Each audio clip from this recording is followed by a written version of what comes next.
RPN, the Roddenberry Podcast Network. This episode of Mission Log is sponsored by Mint Mobile. Cut your wireless bill to as little as $15 a month at mintmobile.com/missionlog. Mission Log, a Roddenberry Star Trek podcast, episode 355, For the Cause.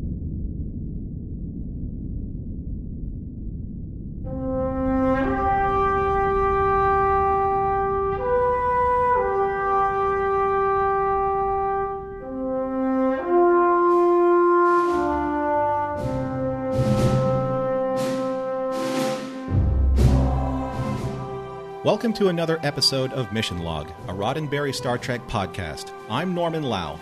And I'm John Champion. Each week on Mission Log, we explore the morals, meanings, and messages of each and every episode of Star Trek. This week, For the Cause, where we take a closer look, but not quite a 6-hour inspection, of an episode that sheds a great deal of light on the complexity of duty, obligation, and loyalties. But rest assured, one thing you can count on is the wealth of information on how to contact us about your thoughts regarding this and every episode of Mission Log. Mission Log relies on your participation, so that's why we want to hear from you. Help us spread the word by giving us a like or a share on Facebook or Twitter, where you'll find us at Mission Log Pod. Tell others about us there, and if you're inclined to leave us a review at Apple Podcasts, we'll be grateful and we'll share those in a future supplemental. You can reach us on Skype at Mission Log Pod or by calling 323-522-5641. Our email address is missionlog@roddenberry.com. And remember, we may use your comments on an upcoming episode of Mission Log. And now, with a trove of trivia made as clear as Tibalian glass, here's John Champion. Well, thank you, Norman. Trivia for today's episode, For the Cause. We have a story by Mark Jared O'Connell. Here's an occasional Trek contributor who has pitched a few stories that made it to air. He didn't get the on-screen credit, but he did have the original story pitch for the 6th season TNG episode Timescape. Shortly after, his stories started getting picked up for DS9. Second Sight and Meridian both came before this one.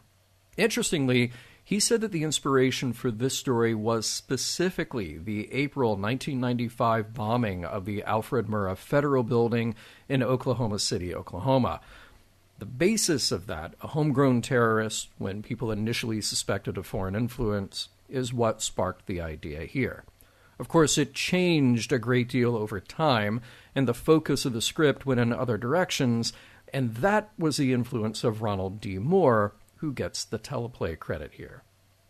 Story is directed by James L. Conway. We just talked about James recently. He was in the director's chair for Shattered Mirror and Little Green Men, and he's got one more DS9 episode before we catch him over on Voyager. We have lots of shots of Kasidy's ship, the Zosa, here, so I want to focus on that for a minute. We have both exterior and interior, and I'll talk about that a little more later too, but I want to point out again that this is a model that has been used many, many times, starting on TNG in Heart of Glory, and then modified over the years to serve in more of Next Gen, DS9. We'll catch it again in Voyager and Enterprise.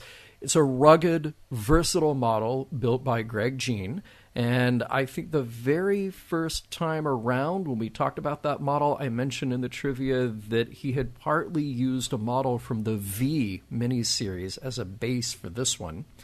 So here, the Zosa is an Antares-class ship that was revealed in the Star Trek Encyclopedia, and it was Mike Okuda who said that, yes, that was in fact a tie-in, a little tribute to the Antares that we encountered way back in the TOS episode Charlie X.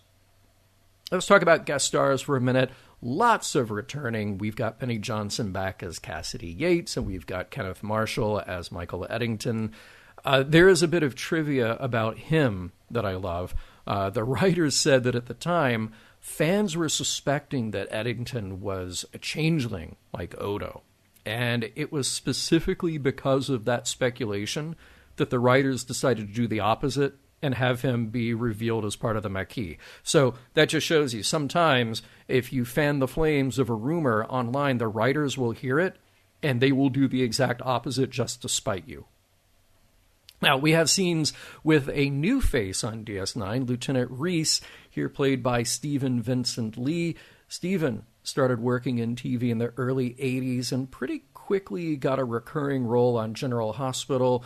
He kept making the rounds until the early 2000s, and he even appeared in the Pierce Brosnan pre-Bond miniseries Noble House. Stephen has an extensive background in fitness and martial arts, which came into play in a number of his roles. We also meet Tora Ziyal, again, for the first time. In the previous episodes, when we saw Gul Dukat's half-Bajoran daughter, she was played by Sia Batten. Here, Ziyal is played by Tracy Middendorf. Coincidentally, Tracy and Sia have the same birthday. Tracy had a number of interesting recurring roles, from Boardwalk Empire to Beverly Hills 90210 and many points in between. She had a major role on Scream, the TV series, but she might be best known to horror fans for playing Julie in Wes Craven's New Nightmare in 1994. Vintage sci-fi fans will also note that she was in the 2002 pilot for an attempted reboot of Irwin Allen's The Time Tunnel. Ziyal will be back, but Tracy won't. This is the only Trek appearance for her. May I make a small confession here, John? Please, confess your sins, Norman.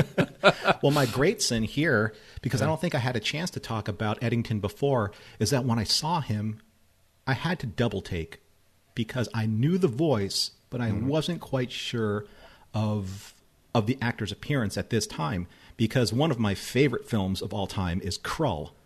Oh, that sure. starred Ken Okay. Marshall as Prince Colwyn with a far more fabulous head of hair. It looks very different, yes.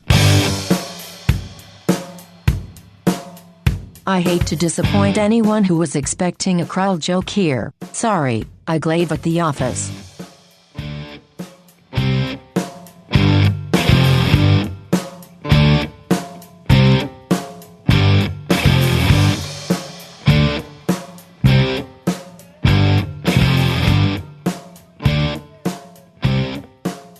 Prologue. Captains Benjamin Sisko and Kasidy Yates are sharing a wonderfully relaxing morning together.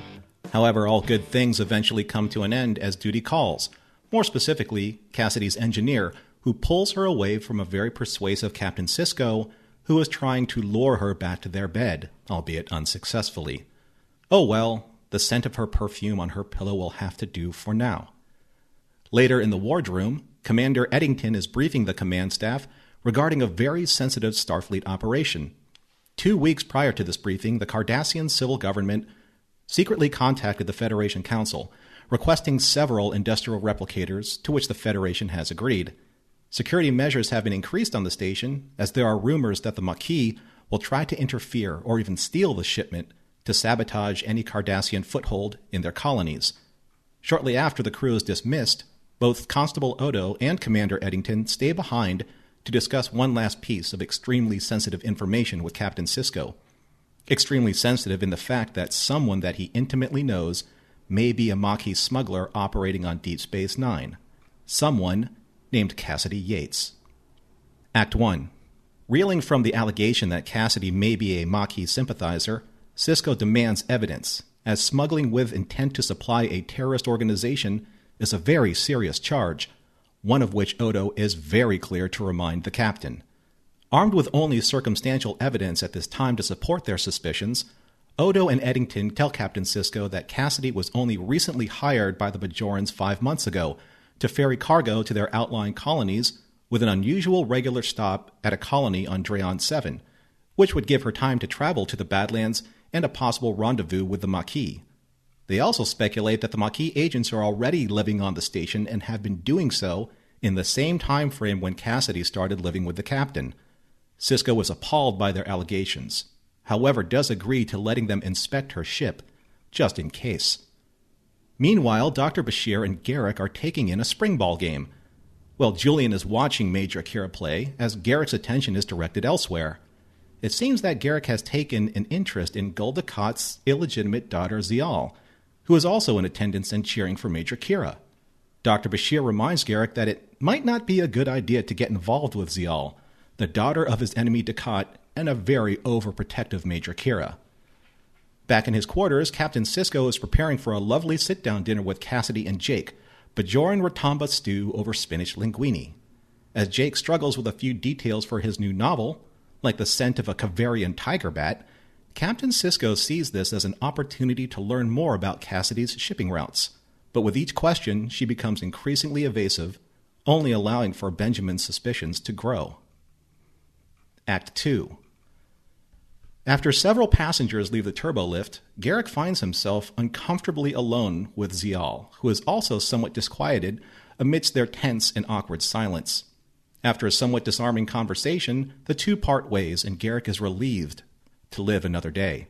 Meanwhile, in the cargo bay, Kasidy prepares her ship, the Zosa, for a delivery rendezvous with a Tholian freighter. Her time-sensitive departure is delayed, however, due to the ever-resourceful Constable Odo, who has found a way to inspect the Zosa's cargo, citing a recent Bajoran outbreak of a Temeclian virus. Faced with a 6-hour inspection process, which would jeopardize her delivery schedule, Kasidy calls Sisko for a favor and to intervene on her behalf. Much to Eddington's dismay, Sisko agrees to let her go, but assigns Worf to take the Defiant and follow her under cloak with orders to observe and report back with any findings during that delivery run. As the Defiant follows the Zosa, Chief O'Brien informs Worf that Kasidy's ship has indeed altered course and is heading towards the Badlands. Once there, the Defiant continues under cloak to observe the Zosa for any illegal activity. The Chief, always one to voice his opinion, shares his admiration for the gutsy and resourceful Maquis, to which Worf retorts with disdain for their dishonorable behavior as terrorists and criminals. Looking for a third opinion, O'Brien then turns to Eddington on his opinion on the Maquis, to which he responds curtly about caring only to serve Starfleet as best he can. Suddenly, the Defiant sensors signal the approach of a Maquis raider and the Zosa beaming over its cargo, confirming that Kasidy is in fact smuggling supplies to the Maquis. Act 3. While Garak is busy preparing his tailor shop for business, Ziyal pays him a surprise visit. After taking a look around, she graciously compliments him on his shop and his tailored goods. In almost a peace offering, she invites him to join her in a very special holosuite program that is a reproduction of a Cardassian sauna, knowing he would appreciate a taste of being back on their home world. Garak cautiously accepts and looks forward to their date? Jake sits down with his father for breakfast, but instead of the normal juice and oatmeal, he partakes in something that Kasidy recommended, ractagino with a slice of crustless macapa bread. As Jake's breakfast starts foaming and bubbling, he offers some to his father, who seems distracted and admits he didn't get much sleep the night before. Jake teases him with innuendo of sleepless nights because he's missing Kasidy's companionship, and Sisko brusquely ends the conversation with a simple explanation of having a bad day. In the wardroom, Eddington analyzes the Defiant surveillance of the Zosa and surmises that the cargo was mostly likely food and medical supplies, and not weapons, as Dax interjects. Worf informs Sisko that Kasidy is returning from another supply run soon, and Sisko dismisses the briefing. As Dax lingers behind, concerned about her friend, Sisko simply replies, "Dismissed, old man." Back in his quarters, Sisko readies himself for Kasidy's return from her most recent delivery. She comes in smiling and thanks Benjamin for intervening earlier on her behalf as he slyly questions her about her route, to which she becomes increasingly evasive. Their strained conversation is soon interrupted when Jake surprises both of them with an invitation to a baseball game holosuite program that Nog has just sent him. Benjamin declines, having to get back to ops, even as Kasidy protests, telling him that she has to leave in a few hours before her next cargo run. Act 4. Sisko informs both Eddington and Odo that Kasidy will be leaving to make another run later that night and is prepared for any future inspections. Odo suggests that the Defiant should follow her back into the Badlands, arrest all parties involved, and seize all inventories should they observe another clandestine meeting between the Zosa and the Maquis. After Odo leaves, Eddington stays for a more private conversation.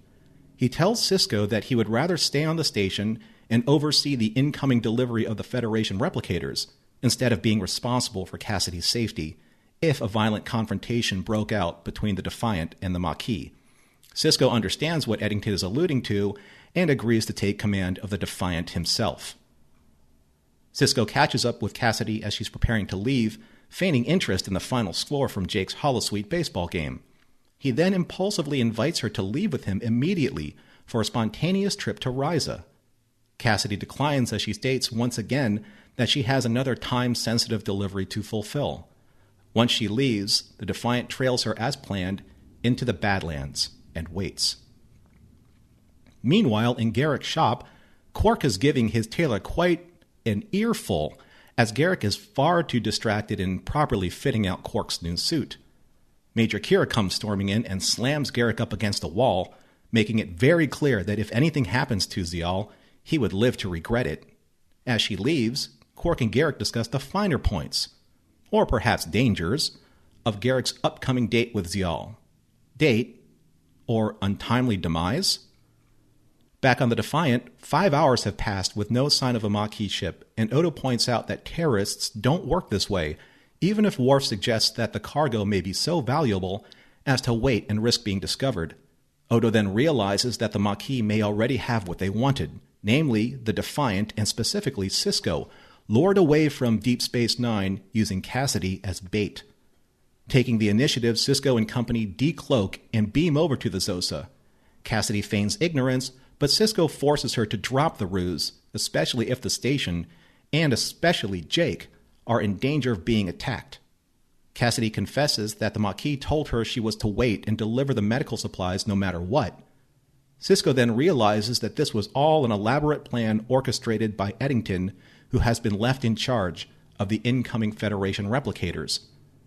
In the wardroom, Eddington dismisses a contingent of security personnel with specific orders for complete secrecy and communications blackout.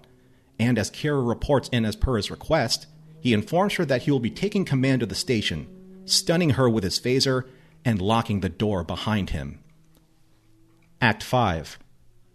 Heading back to the station at maximum warp, Worf is unable to hail Deep Space Nine, citing a communications blackout. Odo reminds the captain that Kasidy and the Zosa are still at large, and very well may never be seen again, to which Sisko firmly retorts, stating that she was his responsibility and to leave it at that. Meanwhile, Eddington has his security detail finalize readying the replicators for transport. Before he departs, Eddington leaves command of Deep Space Nine to Lieutenant Reese. As the junior officer makes his way to Ops, Eddington removes his comm badge and escapes with the replicators in his control. As the crew returns to Ops, Sisko and his command staff all come to the realization that Eddington has been several steps ahead of them in the entire time, and that no matter their efforts, he was prepared to counteract every contingency. Suddenly, to their surprise, Eddington finally makes contact. Sisko, taking Eddington's call in his office, hears him reveal that he is indeed part of the Maquis and simply wants to be left alone. But Sisko assures him in every possible way that he will dedicate all of his resources to hunting him down. Speaking of feeling hunted, Garak finally joins Ziyal in her Cardassian Sauna holosuite program. Ever the interrogator, Garak asks Ziyal as to why he was invited. She assuages his fears, confessing that there is no hidden agenda, no reprisals, and no revenge. She knows what it feels like to be an outcast and alone, as he does, and enjoys the pleasure of his company. And in typical Garak fashion, he proves he trusts her words by laying down his phaser, which was a precautionary measure, of course.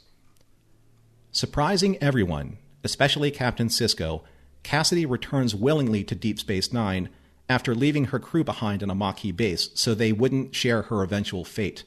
Kasidy came back because, regardless of what will happen, and knowing she will be convicted of aiding and abetting known terrorists, will be sent to prison, she still believes in what she and Benjamin have and is worth fighting and waiting for.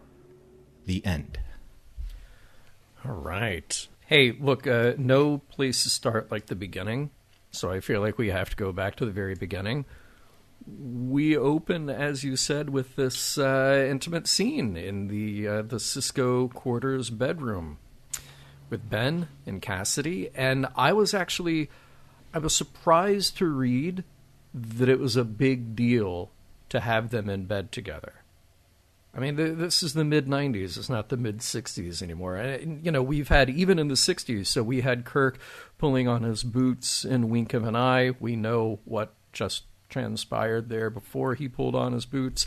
We've had Deanna getting the weirdest massage ever in The Price. We've had a truly interesting and important same-sex kiss in Rejoined, but this was another moment that worried the producers on Star Trek. I mean, I get that, okay, they're making a show that is going out nationally and internationally, and because it's syndicated, played at all kinds of times that they can't control. So I get that they want to scrutinize everything, but this is no longer the 1950s. It's no longer, Ricky and Lucy having separate beds. So Ozzy and Harriet, kind of dynamic, right. So it surprised me to read that, and maybe that's coming from my perspective more than 20 years after this episode aired, just thinking, well, this is the kind of thing we see all the time, but because it was just such a natural scene, which is like, of course, this is where we would expect to find Benjamin and Kasidy. So I don't know. I wonder if that scene struck you at all with anything out of place or surprising, or I think that's a really interesting point, because we're watching these episodes with today's sensibilities at the age that we are now, and I don't remember back in the mid-'90s of this kind of like network taboo of having people share the same bed, especially in kind of like a dramatic presentation. That being said, you never know what like the network wants to pull, because they do have to appeal to a mass majority of international markets, and some markets may be like no. You can't have two people, especially two African American people, sharing the same bed. That may have been a problem for international markets. I don't know. Yeah. But one of the things that I liked, and maybe it was improvised, maybe not, but I really liked how Benjamin, he smelled his pillow. He's like, no, I don't like my scent. I like her scent. And just kind of grabbed her pillow and just kept sniffing it. One of the lines, though, in that scene that I found incredibly foreshadowing is when, Benjamin says, I'm a paragon of Starfleet virtue. And then Kasidy says, more like a parody of virtue. And I thought that was really sly, where they kind of like slipped that in, knowing what she knows, knowing that we didn't know who she was, but knowing what we know now. Yes. Yeah. No, that was really cool. And by the way, the sly little reference there back to Harry Mudd, referring to Captain Kirk as a paragon of virtue. So I thought that was nice too. But yes, good little bit of planting a little seed there for us for later in the show. Hey, and in this episode, we get a spring ball game. Finally.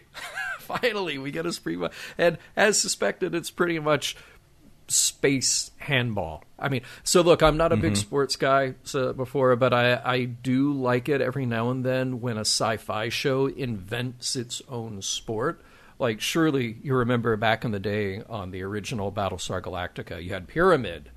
And oh, sure. Yeah, right. So you take something we can all relate to, like just people running around playing handball, but you make it spacey and make it really intense.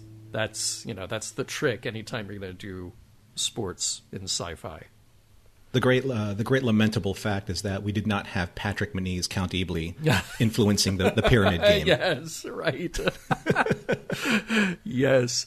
And speaking of sports, so I love the idea of a holosuite program that lets you change historical events. So like Jake comes in with that, hey, I just got this new program. It's the 61 Yankees versus the 78 Red Sox. Like, that's so cool to me.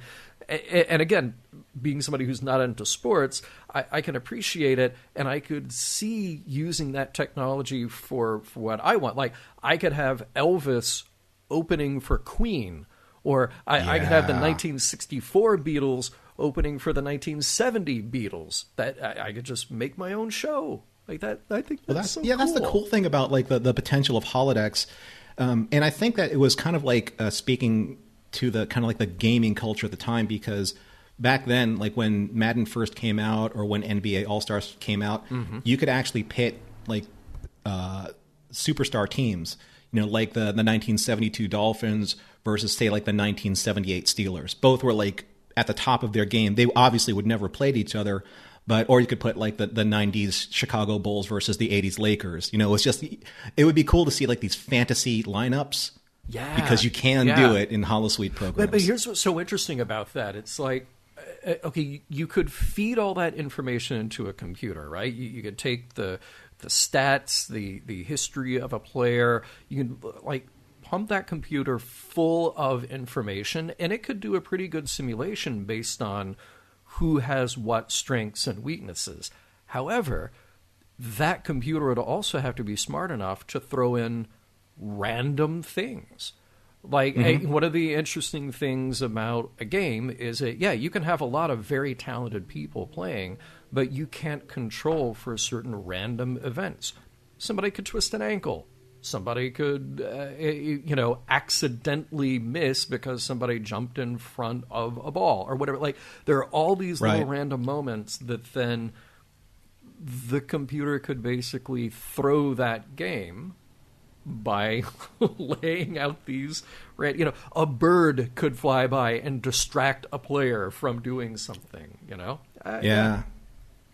And so I'm surprised that, more of those programs weren't kind of employed by Quark and have him take bets and run a little bit of a side, gambling business, through his holosuite programs. Right. That would have been kind of cool. Yes.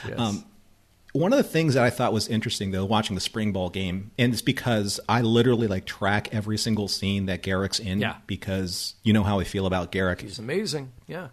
His hair looked long for me. His wig looked long for me, and it just kind of bugged me because Garak is usually very well kept, and his hair is a certain length, kind of like his whole demeanor is a certain length, and he just seemed like he was a little unkempt. Interesting. In this episode. Interesting. I didn't. So, and did you pick that up through the whole episode, or like just in that particular scene? I actually didn't know the whole episode. Yeah. And I thought it would have been really interesting if, say, Ziyal came in and part of the holosuite program, or even when Garak finally resolved himself to join her, she pulled out like a knife or some kind of blade, and and then Andrew Robbins' Garak eyes would open really widely, and he would start sliding out his phaser, and he's like, "Oh, I just thought you would need a haircut, or I thought you needed a haircut. Right. Your hair looks a little long." Right. Something to that effect. Well, so we'll have to wait and see if that look stays with Garak now for the next few episodes.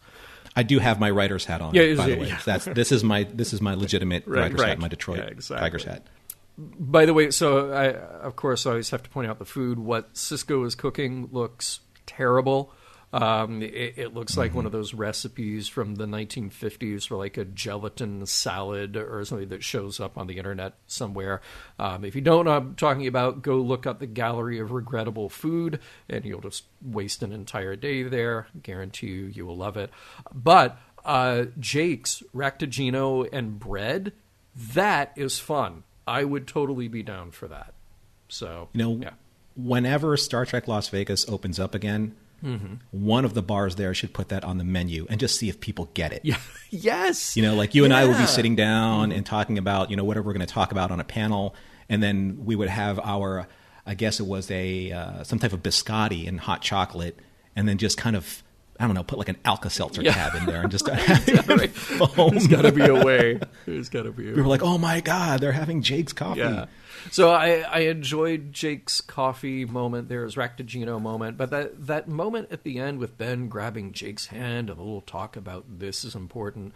So look, I know it was designed to be awkward because Ben is just in his head and mulling over everything that's going on. But it also just felt awkward. So, yeah. I like the intent of the moment, but you're right. I think that the execution itself was just a little ham-handed, I think is the right word. Yeah. Ham-handed. That's it. Yeah, it just there was like a very solemn feeling to that, and how Benjamin was feeling in that moment. And I think he just wanted to kind of like reach out and say, like, no matter what happens, Jake, no matter what I know, and no matter how much you care about Kasidy, you and I are okay. We'll always be okay. Yeah. Right. Yeah. The intent is there for sure. It's just it's kind of an odd scene, you know. All right. So in trivia, I mentioned the Zosa Kasidy's ship, and I just want to point it out again because I really like it. Has sort of a retro sci-fi look to it, like something that we would have seen on screen in the 70s in like, you know, Galactica or Silent Running or Alien or whatever. It's one of those models. It's just got a lot of detail on it. It's very out of step with a lot of Star Trek, where Star Trek, you typically hide the engines. Like, you have nacelles on everything, but there's not, like, big rocket engines on the back of it. The Zosa has got these big, you know, emitters on the back, these big engines on the back. It's very cool looking. And the interior has some great touches. Those view screens with the blue borders around them, and the displays, very TOS inspired. So I thought that was a nice nod in terms of design to saying, like, hey, this is an older ship. Here's how we know they're using this older technology. I thought that was cool. I was trying to figure out, because you said that this model was used in V. I'm not sure if it was used in V, the miniseries, or V, the actual series. It was used in the miniseries, so it was an alien, the Visitor's a freighter, but only the base of that. So Greg Jean went back in and kit bashed and covered it up with other stuff, and then kind of bolted on a few other parts. Then on Star Trek, it went through many different paint jobs, and they would add a piece, take away a piece. So, yeah. Fascinating. That's fascinating. One of the things that I found was a little strange for me is, I'm not sure, and believe me, I know that fans will probably take exception to me saying this, but I have to be honest. Sometimes Avery doesn't play coy or sly with the subtlety that I think needs to be done with scenes where he was kind of chasing an answer from Kasidy. You know, it just seems that he's very heavy-handed again, using heavy. Now, look, I don't want to jump to the end of our show, but I agree. I think I'll have other things to say about Avery's acting here. And because, look, when he's good, he's great. And I don't know if it's a matter of the right director or the right words to put in his mouth. It's sort of like with Shatner, you know, like going back and rewatching TOS. When Shatner is great, he is great. And he can bring a lot of layers to a performance. But the things that stick out that are sort of the hammy, the over-the-top, whatever, yeah, those are there too. But it could be a variety of elements. It doesn't mean that he is a bad actor. It could have been a bad performance on that day. It could have been a mismatch with the director getting the right things out of him. I feel like this is an episode where Avery's performance is it is inconsistent, and I might. In fact, I know I will come back to that at the end of our show. All right. Speaking of Ben Sisko, Avery Brooks, though, all right, there's that shot of Benjamin Sisko. He's in the foreground. He's facing the camera, and he's saying, "She's making another run tonight," while Odo and Eddington are way in the background. All right, but they're also facing forward. So they're looking at Sisko's back while he's saying that. It's very dramatic. It is designed for the camera and for dramatic effect. How do you end up in that position in real life with that kind of physical blocking? You can't. On camera, it's fine. It serves the dramatic moment, but in the real world, it would be so awkward. Because in the real world, here's Sisko standing in his office, right? And he's got to call Eddington and Odo to say, come up to my office. And he then has to be facing away from the door, like staring out into space or whatever. And then they walk in, and he doesn't turn around to acknowledge that they're in the room. So they walk in and it's like, well, I guess this is going to be something dramatic because he's not turning to look us in the eye. I guess we're going to have our whole conversation like this. Okay, all right, the captain has a flair for the dramatic for whoever is watching on the other side of that window. Was he looking into... Oh, yeah, he was looking... Maybe he was looking at his reflection. Oh, could be. I don't know. Could be, yeah. You know, but you're right. Just from a blocking standpoint, it seems a little on the strange side. Yeah. But there are other strange nuances that, we'll talk about in the discussion. Sure. Speaking of which, here's a strange nuance of, at least of writing. There are certain kind of superlatives that are thrown around when it comes to trying to make a point. Exactly how clear is Tebelian glass? I think the answer is none more clear. That's it. Well done, Nigel. Well done, Nigel. Thank you. I was just wondering if he was responding to, if he knew, say, Tebelian glass to him is kind of one of those milky, obscured type things, because that's how Garak thinks. Yes, absolutely. Right? Yeah.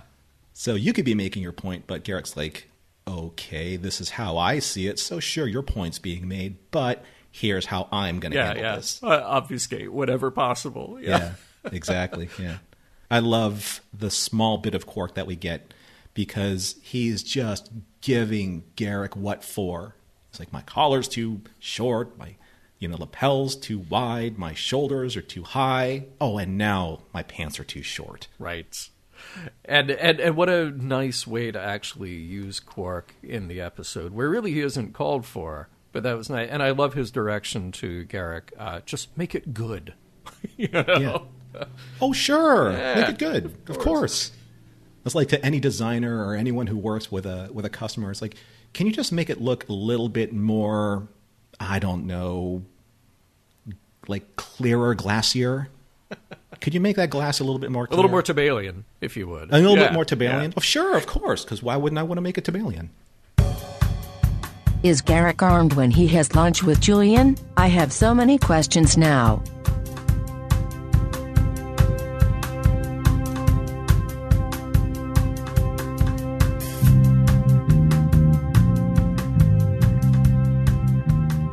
For the cause, we'll talk in a moment. For the commercial break, we'll tell you right now about Mint Mobile. Hey, you've heard us talk about Mint Mobile for a while now, about how, well, we live in the 21st century and we don't have to be stuck with the old model of how we buy our mobile service. That is absolutely where Mint Mobile comes in. And Norman, I'm happy to hear you've been using Mint Mobile now. I want you to tell me about your experience.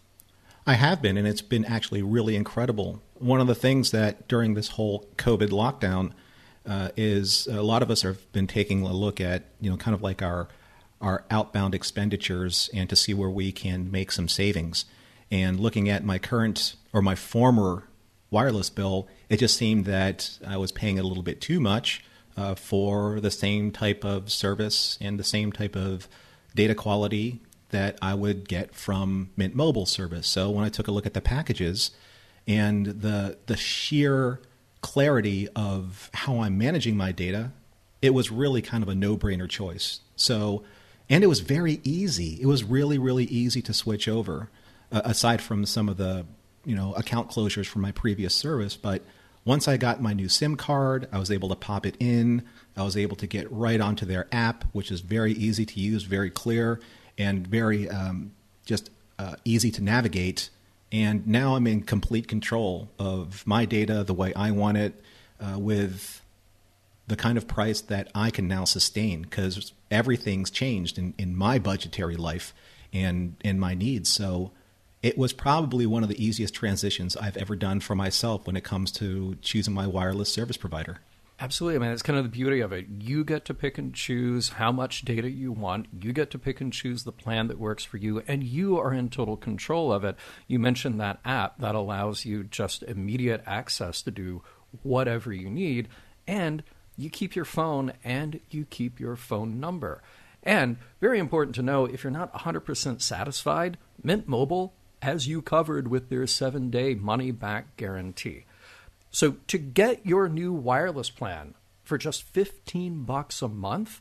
And to get that plan shipped to your door for free, go to mintmobile.com/missionlog. That's mintmobile.com/missionlog. Cut your wireless bill to $15 a month at mintmobile.com/missionlog. All right, Norman, we've got a handful of plot lines to follow here and character threads to follow here. Let's start out with the Garak Ziyal interaction, mainly because you're a fan of Garak. Mm-hmm. So let's get into that. I mean, do we really trust either of them? When we last saw Ziyal, I know I had some sympathy for her, and I want to see her have better opportunities, as does Kira. Can Kira really keep her away from Garak, though? Or should she even? I mean, part of the answer is no, because that's where we end up at the end of this episode, is like, we're going to do what we want to do anyway. I buy Ziyal's explanation to Garak about hanging out with him in the hot stone spa. Like that was convincing. But then again, all Cardassians apparently are good at lying and diversion. But at the same time, I could see wanting to spend time with someone familiar if you are only surrounded by the unfamiliar, even if that familiar person is the quote-unquote enemy, who, for her, Garak is sort of the enemy in abstract, though. She has only heard stories. She doesn't really know this guy yet. So I just wonder what you make of it. I know that there is more of this interaction to come. There is more of Garak and Ziyal's lives intersecting here to come. But what was your first impression with what they're doing here? Like, it's this little bit of attraction or maybe fascination. Mm-hmm. I'm trying to figure out what to make of it. Well, I think that just in the general terms of what we know about Cardassians, almost every question is just laced with other questions, and every answer is laced with several. And I think that what's happening between Garak and Ziyal, it's almost as if interrogation is kind of like a form of foreplay between the two of them. They don't quite trust each other. Well, Garak more so. We don't really know Ziyal's full intent, but it just seems that they are trying to find a common ground, because I think that both of them feel the enemies are always around them, being the Bajorans and the Federation, and not being accepted by everybody on the station. So the more that they can kind of rely on each other in a lifeboat type situation, the better off they will be, because at least they have the commonality of being allies in the sense that they are of the same blood, if you will. But Garak still, I think that he just doesn't really trust anybody. Yeah. But that's a fascinating direction to go with them, where they are outsiders. And I love, she points out, the other layer here, which is that neither of them can go home. Mm-hmm. So we're really laying on the unique situation with both of these characters, where they're the only Cardassians on board DS9. Certainly there is still some very complicated feelings toward Cardassians on board DS9, but they can't just say, yeah, you know what, this isn't for us, we'll go back to Cardassia Prime or any of their colonies. They just can't. You know, one thing I didn't consider in thinking about their relationship is that, in a way, maybe Benjamin should have been a little bit more like Garak in this situation, where at the beginning of his relationship with Kasidy, he should have maybe a little bit been more wary, because he's the commander of a station, a very powerful sector of space that he is in charge of as Federation authority goes. So every single person that becomes a part of his life, I think he has to be a little suspicious of, because he never knows when an agenda is going to be thrown his way, and if he's going to be ready for that. So that's what Garak is really good at. Garak is like, you know, that's really nice that you invited me to be, part of your inner circle and your closest, your closest short list of friends, Ziyal. Mm-hmm. But what is this really about? Because if he really trusted her and really believed that she was of honest intent, he never would have brought a phaser into that holosuite program. Right. That's just him. He's like, I need a back door out. And if this goes south, I have my back door out, which means that he's already suspicious to begin with. Yeah. That moment surprised me. Well, I guess I won't need this anymore. I mean, you walked in armed to this situation. That's why I wanted Ziyal to have that knife so she could give him a haircut, and it would have just ramped up the tension between the two of them just a little bit more. Right. Funny. All right, well, let's talk about Sisko here. And obviously there's a lot of Sisko to talk about, many angles here. But I'm going to start this out just by asking, does he do the right thing here? And there are many moments within the episode that we got to ask ourselves, does he do the right thing? But let's just sort of start at the beginning. He allows his girlfriend to be spied upon. But then he does her a favor. I mean, he's kind of put into this corner, but he allows the favor that, she's reluctant for about 0.2 seconds before she decides to call in that favor. Hey, you're my boyfriend. You're in command of this station. Let me be special here and just skip this inspection. Then Sisko puts her in danger. Now, what I like about all of this, that by the time we get to the end here, they are both grown-ups about what has transpired. She really puts herself on the line and does the right thing by coming back. They put each other, though, in terrible, difficult circumstances, but at the end of the day, they, feels like, were able to respect each other's duties and loyalties and points of view. I from the beginning, I kept asking myself, wow, is Sisko really...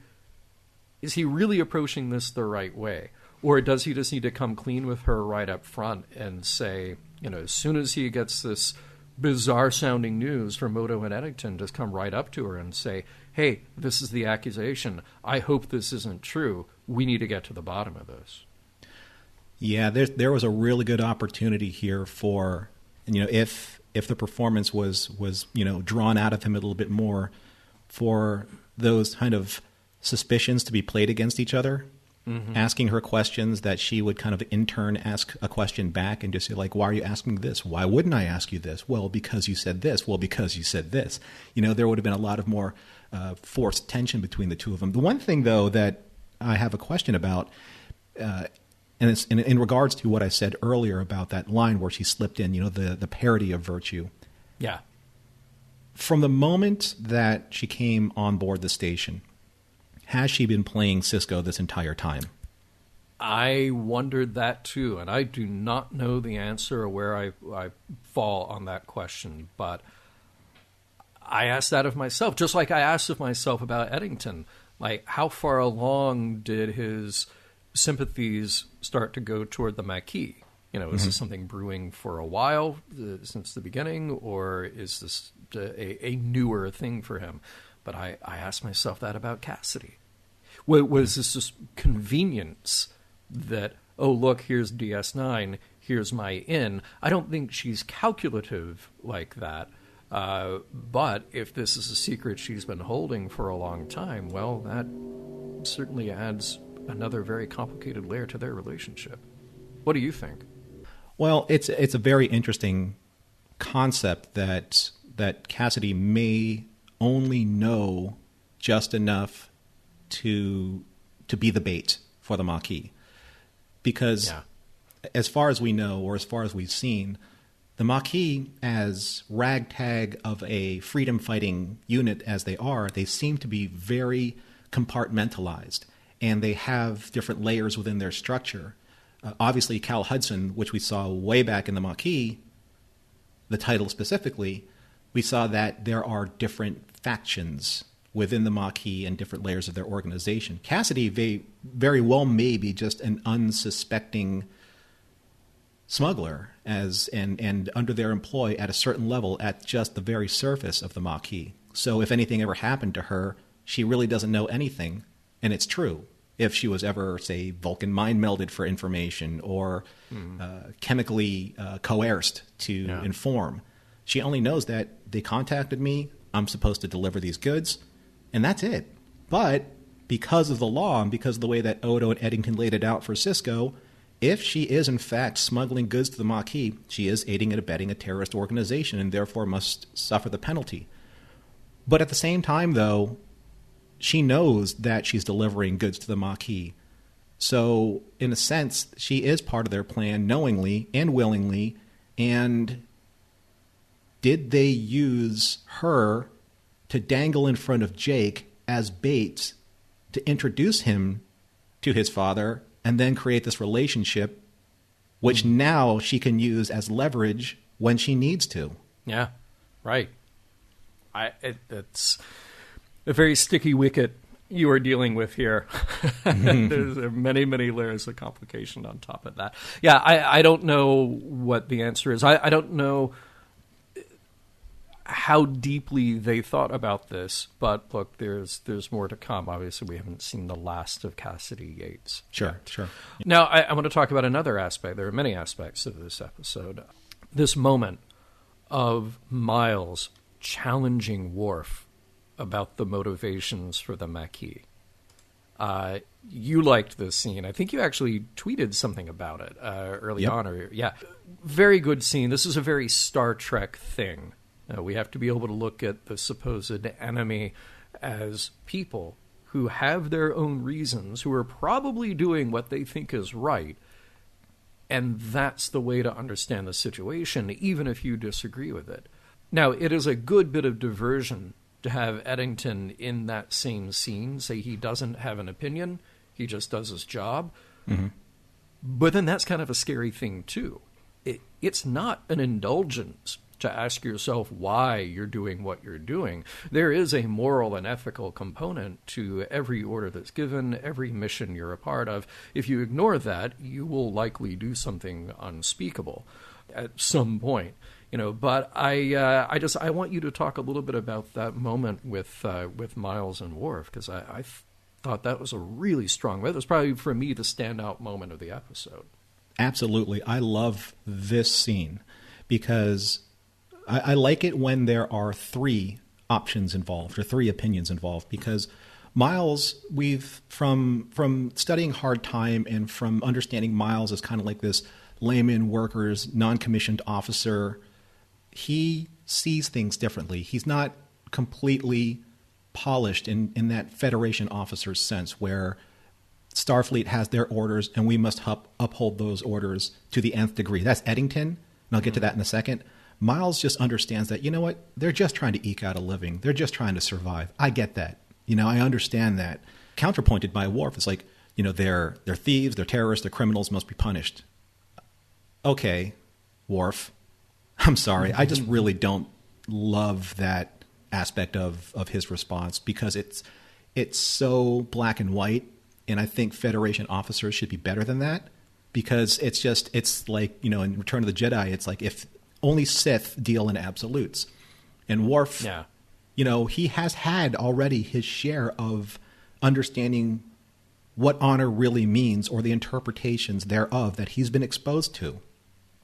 Because a Starfleet officer would not have allowed his brother to have been violated in a way that a Federation officer should oppose or object to. Sure. That's my big deal with they're bad, therefore they must be punished. Yeah. I don't agree with that at all. So I'm not gonna come down on Worf too hard right now because that's not the point. But what I do love is Eddington, because Eddington is he's the wild card, but in a really controlled sense, so that he's throwing the scent off of him. Because they ask him, "What's your opinion?" "I have no opinion. I'm a Starfleet officer. I do what I'm told." Yeah. So did the Nazis. So yeah. Right? Well, see, and I loved going back and rewatching that scene on the second and third time, knowing where we land with Eddington, because that gave a whole other layer of subtext to that scene. And where I'm coming from that is that if Eddington, at one point in time in his life, like Cal Hudson, or say, for example, I know this is probably jumping the timeline, but say Chakotay or Ensign Rowe. Let's go all the way back. Mm-hmm. They too were Starfleet officers towing the line, trying to be the very best Starfleet officer they possibly could because that's what Starfleet expected of them.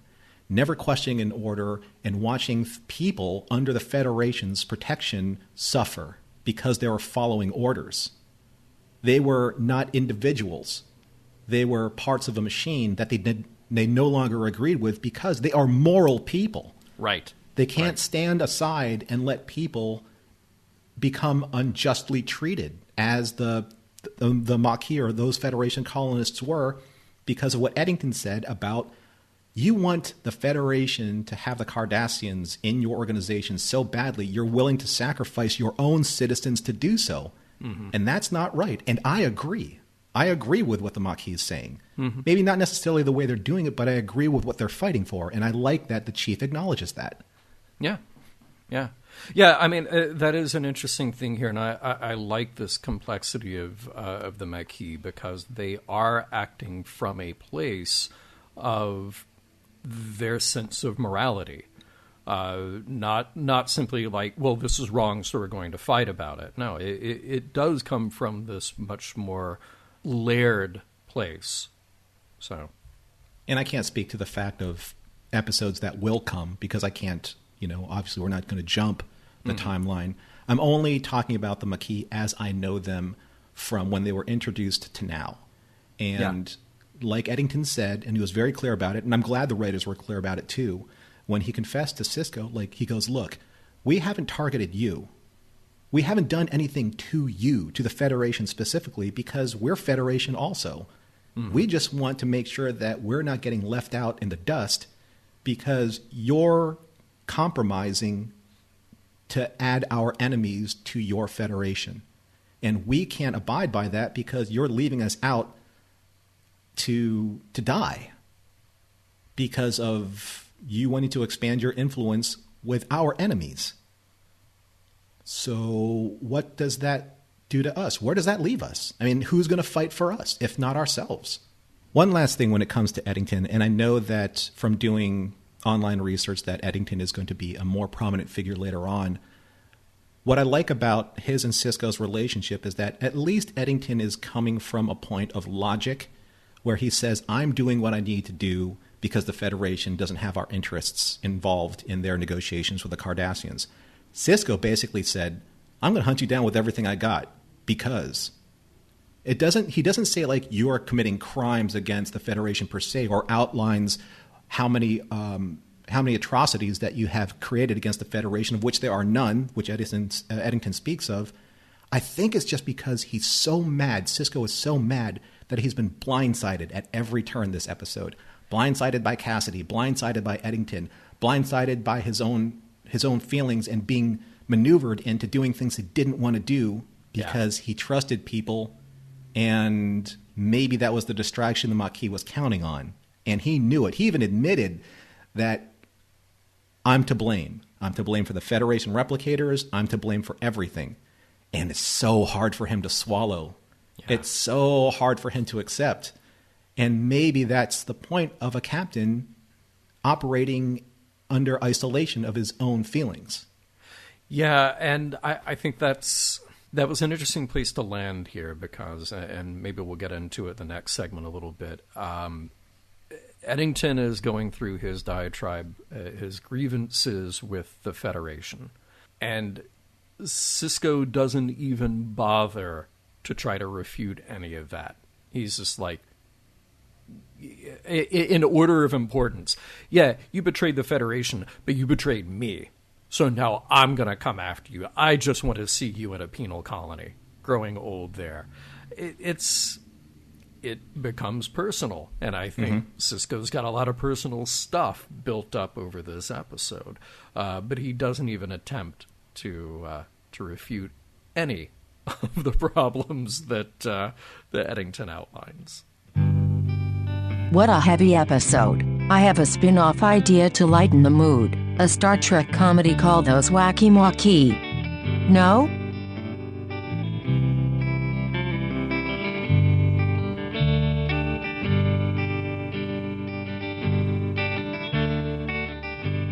As we do with the end of each and every mission log, we take a look at the onion that is the episode and try and pull back all the different layers. And believe me, there are a lot of layers to pull back in this episode. So, John, how did you feel about For the Cause, and what did you get from your morals, meanings, and messages?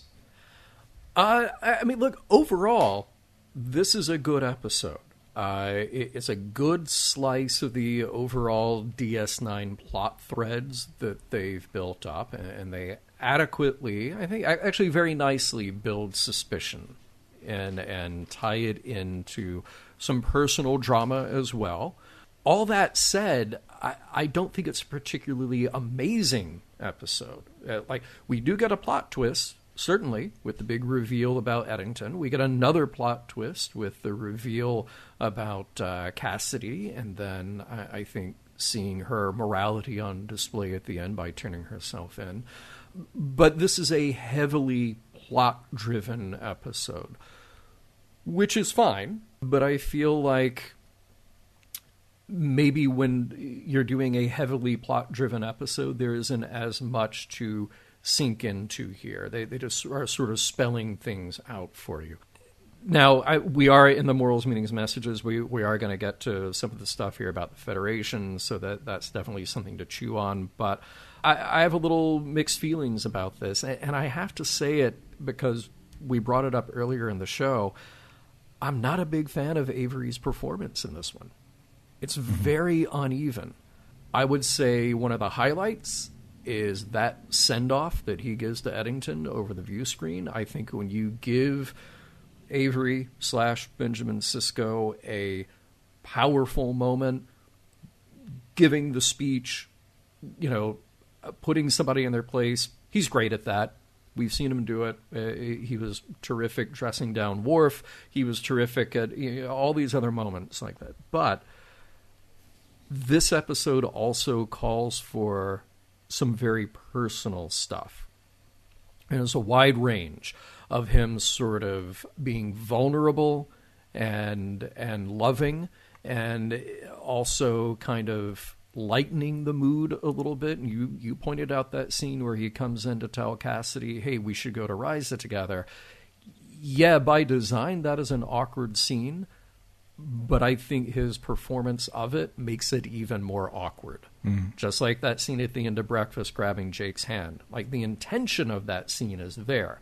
And yes, there is a built-in awkwardness, but it plays even more awkward than it was written. Yeah. So this is tough. I don't think that he is a bad actor, but I think that we've landed with him in a few places, at least in this episode, and a few others I can think of, where he's not hitting all the layers that are necessary there. But when he shines great. So, but those were moments that took away, for me, from this episode overall. How about you?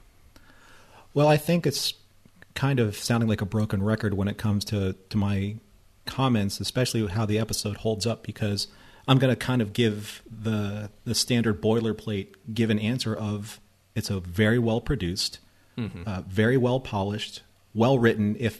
Even if the acting beats aren't quite there, the dialogue is there, and some dialogue is fantastic. You're right. The scene between Eddington and Sisko at the end is just, that's kind of like what you want to watch TV for, right? Those moments. Yeah. But so on paper, academically, it's an episode that holds up. I still think the drama in this episode holds up to some of the drama of TV shows or better that I watch today.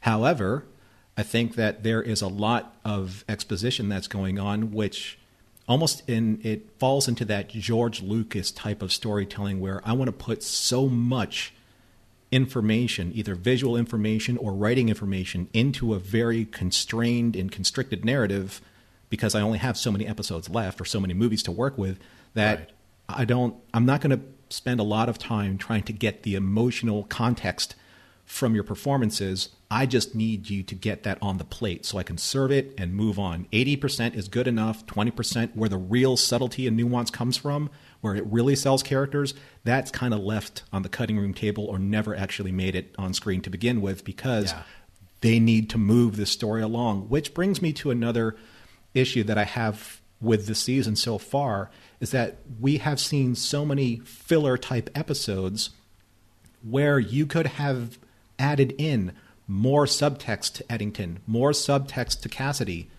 somewhere along the way where all of a sudden Kasidy comes back at the end of an episode. It's like, how was your run? Oh, it took a little bit longer than expected, but I made it on time. Right.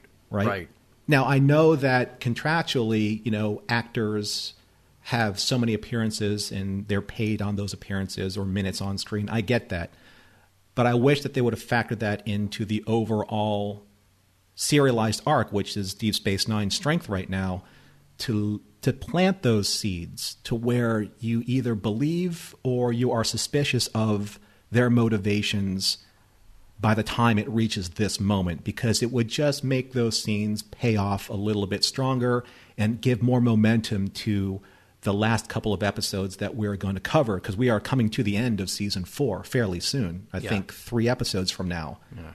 In the span of 4 episodes, it's almost too difficult to tell that story because you have to wrap up what's going on with the Klingons, you have to wrap up what's going on with the Maquis, the interpersonal relationships between Benjamin and those who have betrayed him, and where we move forward going into season 5. So this is one of those kind of episodes that shines a light on lost opportunities because so many things need to pay off in this episode, and they just don't quite hit the mark because they were never really established to begin with earlier on. And that's where you lose a little bit of the emotional connection with the betrayals, and that's what sits a little uneven for me. I think you're pointing out something really interesting here, because I think back to Next Gen, where I liked to point out that the first couple of seasons of Next Gen, you really have a show that still has a foot in the 60s and one foot in the 80s. And it's people sort of writing this new Star Trek, but with the lessons and sort of the patterns that they had from the old Star Trek. And it takes a little time for it to find its way to say, no, we're going to have the confidence to tell our stories the way we want to tell them. DS9, in a similar way, is sort of trying to figure out, okay, we have these opportunities to do these big story arcs, but we also are sort of in the pattern of doing what every other show does and what we've all trained to do as writers on this show, which is to tell these episodic stories. So you miss the opportunity to do what you're talking about, which is start planting those seeds early. Say, if you're going to have a long character arc, instead of trying to compress all of that into 2 episodes, let's actually plant the seed early. Let's actually give that some weight by building it, because we're already saying that we're going to build these long arcs, but it seems like they're dedicating that, the long arc building, to these big epic stories. Like, here are the Klingons, here's how they're making life miserable for the Cardassians, as opposed to let's see what the human impact is, the character and emotional impact is over time. Mm-hmm. So, yeah, I mean, I think part of what you're describing really is just, in a way, sort of the nature of the beast of how they approached doing this show. Sometimes it works, sometimes it doesn't. And I do believe that the last time we saw Eddington on screen was, I don't know, maybe 10 episodes ago? It's been a while. Our man Bashir. Yeah. And he didn't really have any true responsibility or gravitas in terms of his character for that episode, aside from facilitating what he needed to do in ops. So you didn't really plant anything there for you to go back and say, when he finally revealed himself as this mastermind for the plans to steal the replicators, you're like, that was there all along. I just didn't see it. And you would feel at that time how Sisko felt. You would have felt betrayed by Eddington. And that's what's missing in this episode to really pull it together. You did not feel the same feeling that Sisko felt being betrayed by Kasidy and being betrayed by Eddington. And once you do that, once you make that connection and break that fourth wall where you're identifying with the emotional content of a character, that's where you can't wait to see what Sisko is going to do next, because you feel the same way. You want to be able to reach through the screen and throttle Eddington and bring him to justice because you too were betrayed as you were watching it unfold. Yes. And you didn't see it coming. Yeah, right? But you're right. And instead, what we get feels like a very passive thing. And that's why in my first part of the wrap-up here, I just said, it feels plot-driven, where instead we should really have more of that character depth.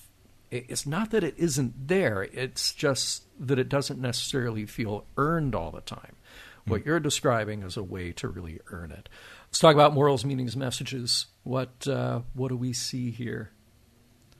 Well, for me, I think that it's a really good example in this episode of why the captain or the commander or whoever's in charge really needs to distance himself from emotional attachments and why that is such a burden. It's not because they want to, it's because they have to. They can't be persuaded by the emotional attachments of people that they care about, or else they become a liability. We saw that in Shattered Mirror. Shattered Mirror showed how much of a liability Jake is to Benjamin. And I'm not saying that their relationship, isn't necessary. Of course, they're father and son. They love each other. That's beside the point. The point is that they know that they can get to Benjamin through his son and be able to exploit and manipulate Benjamin to do their bidding. Because if not, something bad's going to happen to Jake. That's his weak point. His weak point are the people that he loves. Dax, Jake, and now Kasidy. And now that we know that Kasidy is part of the Maquis at a certain level, we know that that's another weak point that can be exploited by stronger or higher-ranking members of the Maquis that can push those buttons on Sisko. And maybe that's why Kirk or Picard, they need to disassociate themselves from that possibility of being manipulated because of the relationships that they built. And yes, that's a very lonely existence, but their responsibility is to safeguard the principles of the Federation. And those principles supersede their own needs, as far as I understand from the responsibilities of a captain. Because once you can find a way to manipulate that captain, that means that you can manipulate your agenda into how those operations on a day-to-day basis occur and thusly manipulate the Federation. So an interesting dichotomy of I need to be a more well-rounded person, but at the same time, my duty is to this. And that brings me up to kind of like my last morals, meanings, and messages here. For my part, that's where I see Eddington, because Eddington felt like if he stayed as the paragon of a Starfleet officer, then he is betraying his own morals as a person. He's betraying that the Federation's ideals are greater than me doing good because I'm a good person. And if I set aside that, that means that the Federation is just turning out people that follow orders because it's in the best interest of the Federation, but it's not in the best interest of me as a person. And I find that making that decision of separating himself and joining the Maquis or being part of the Maquis so interesting, because how many times have we felt like at work or in social gatherings, you know what? I really should do something about that. I really should be a stronger person or insert myself where I see something wrong being done. But what are the consequences? Am I strong enough to be able to burden the retaliation, the reprisals, if I do something good, if I do the right thing and stand by my morals? And I think that that's where Eddington and Sisko are at the end of this. Those are the morals that I get out of this episode. How about you? Interesting. Well, I mean, look, I think that last scene with Kasidy is great. She puts personal loyalty and love above all else. And you could make the case that Eddington is putting his personal loyalty and sense of morality above all else, although he's doing it in a way that now makes him a traitor, you know? So this episode has an interesting way of riffing on these themes of loyalty.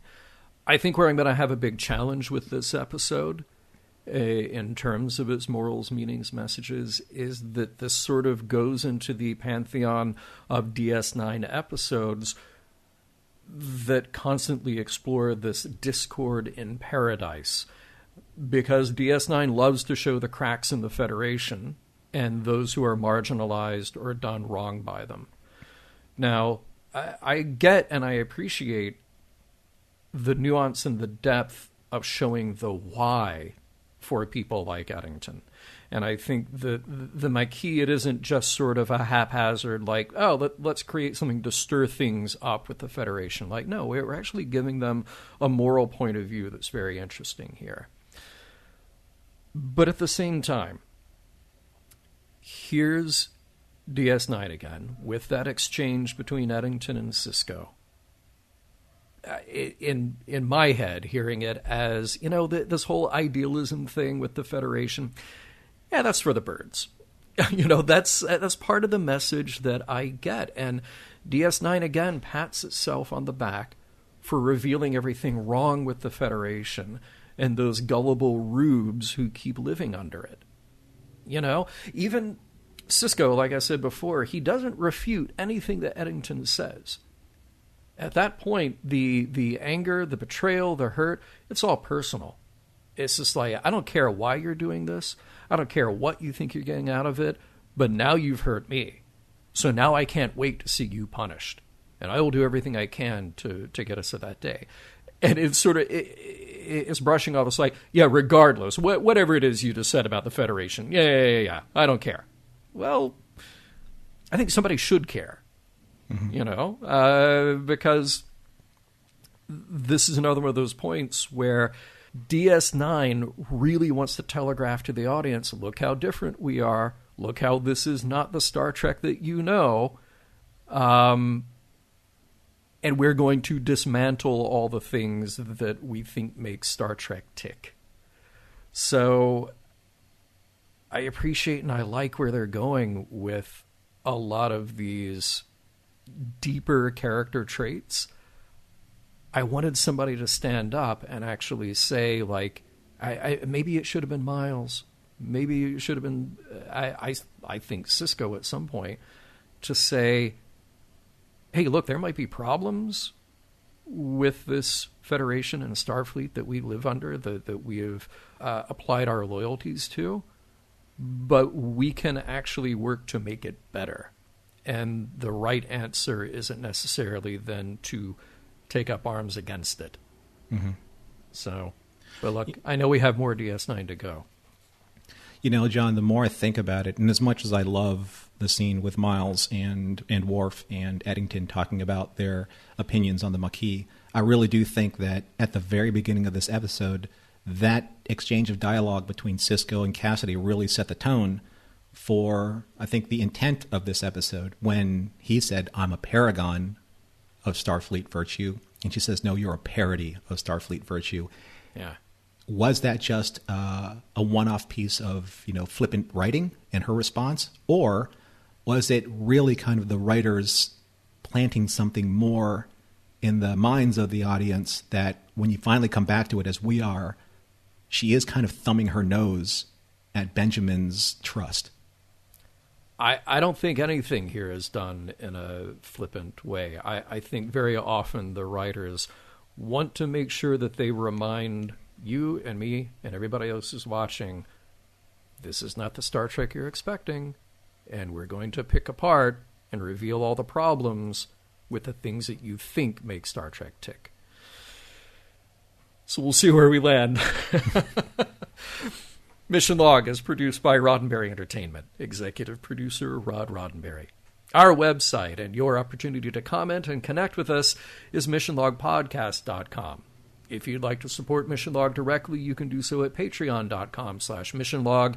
And you can enjoy all the great Roddenberry podcasts at podcast.roddenberry.com, where you'll find Women at Warp, Priority One, The Trek Files, your daily Star Trek news, and Shabam! And for more Star Trek news and discussion, be sure to visit trekmovie.com. On the next Mission Log, To the Death.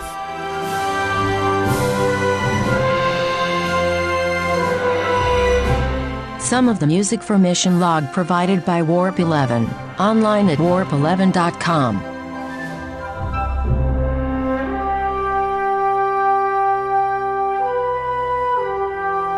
If that's what Eddington would do for the cause, I'd hate to find out what he'd do for a Klondike bar.